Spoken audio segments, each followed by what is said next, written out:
Hello everyone, in this video we are going to look at adding and subtracting fractions. So just as a quick review, when fractions have the same denominator, it makes them really easy to compare them, add them, and subtract them. So it's super important that before you look at adding or subtracting them, you have to make sure the bottom number, the denominator, is the same. So let's just practice or review making equivalent fractions so that we can find common denominators.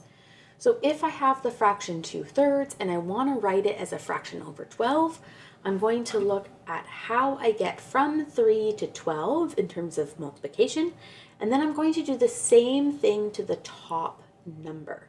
So here to get from 3 to 12, I'm going to multiply by 4, and 2 times 4 is 8. So 2/3 is 8 over 12. So I want you to try the other 4, pause the video, and start it up again when you're ready. Okay, so 4/5 to get from 5 to 30, I'm going to multiply by 6. 4 times 6 is 24. To get from 3 to 18, I'm going to multiply by 6. 1 times 6 is 6. 5 to 45 is times 9, 2 times 9 is 18, and 7 to 35 is times 5, 3 times 5 is 15. Okay, so again, our goals for this video is to add and subtract fractions. So when we are adding and subtracting fractions, if the bottom number is the same, you just add and subtract the tops. You're trying to say how many pieces do I have all together. So if I have 2 pieces out of 4 and 1 piece out of 4, all together I have 3 pieces out of 4.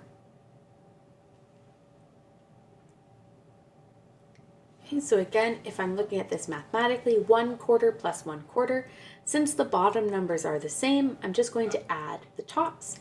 And then you need to simplify in order to have the fraction in its simplest form. 2/4 becomes 1/2. If I'm subtracting, it's the exact same process. Because they're both out of 4, I'm just going to subtract the tops. And again, I get 2 out of 4, which I can simplify to 1/2. Now, if the bottom number is not the same, then we have to make them the same before we can add or subtract the tops.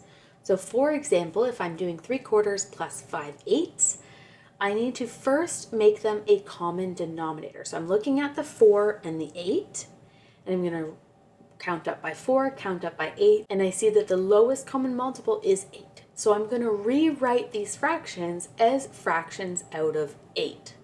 So 3/4 becomes 6/8. 5/8 is already out of 8, so it can just stay as 5/8. So instead of doing 3/4 plus 5/8, I'm going to do 6/8 plus 5/8, which is 11/8. And to simplify this, I'm going to put it from an improper fraction into a mixed number. So I get 1 and 3/8. Let's try another one, 2/3 plus 4/5. Because the bottom numbers are not the same, I need to make them the same. So I'm going to count up by 3s and count up by 5s. And I see that my lowest common multiple is 15.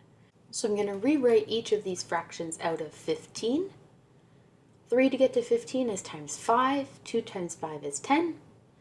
5 to get to 15 is times 3. 4 times 3 is 12. So instead of adding 2/3 plus 4/5, I'm going to think of it as adding 10/15 plus 12/15, which is 22/15. I can write this as a mixed number, and 7/15 can't go down any smaller, so that is its simplest form. Let's look at a subtraction. It's the same process. I have 8 and 5, so I'm going to count up by 5s, count up by 8s, and the first number that they both get to is 40. So I'm going to rewrite these as fractions out of 40. 8 to get to 40 is times 5. 7 times 5 is 35. 5 to get to 40 is times 8. 4 times 8 is 32. So instead of doing 7/8 minus 4/5, I'm going to do 35 over 40 minus 32 over 40, which is 3 over 40. And it's already as a proper fraction in its smallest form. So I can just leave it as 3 over 40. You can also use your calculator to add and subtract fractions. And to do this, you're going to use this button on your calculator here. Yours might look slightly different, but usually it's a DC button or AB button, and then has an ABC button. So you can use this button in order to put in improper fractions and mixed numbers on your calculator. So here is 12 different addition and subtractions for you to try. I want you to pause the video, try them out, and then start up the video again when you're ready.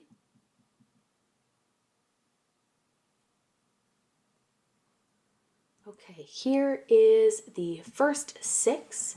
You'll see here that they've been written as a common denominator and then subtracted the tops and rewritten it as a fraction in its simplest form. So you can pause the video here to check your work. And here is the next 6. Again, pause your video if you want to check your work. Okay, and so I want you to think about how you've done with adding and subtracting fractions.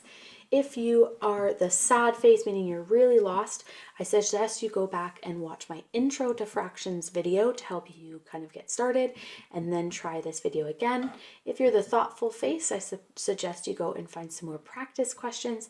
And if you're the happy face, meaning I understand this, I got this, I still suggest trying 1 or 2 just to make sure it's locked in your brain, and then you can go on to the next topic.